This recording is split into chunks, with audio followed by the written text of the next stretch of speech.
Assalamualaikum teman-teman. Saat ini kita berada di Masjid Raya Sumbar. Saat ini kita akan melaksanakan ibadah salat Jumat.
Benar, Bang.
Kalian mampakkan ini hanya kepada Allah saja, jangan kepada benda-benda mati itu.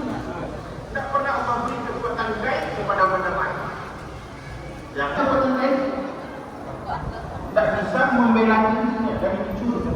Begitu pula pada masa Rasulullah terjadi banjir besar sehingga kemudian ada suatu lokasi tempat yang hanyut beberapa puluh meter.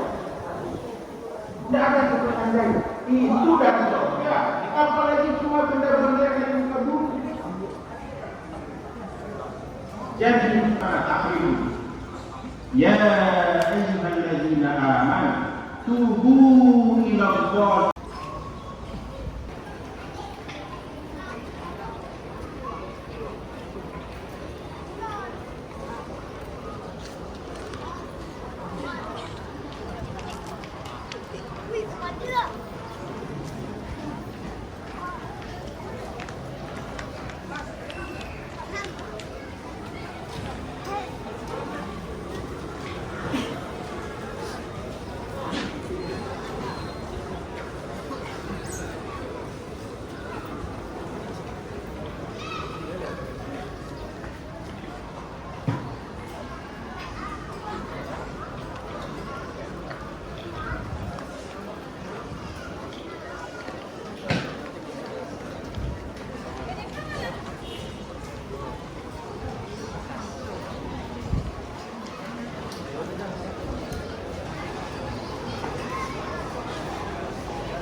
25.000.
Wah,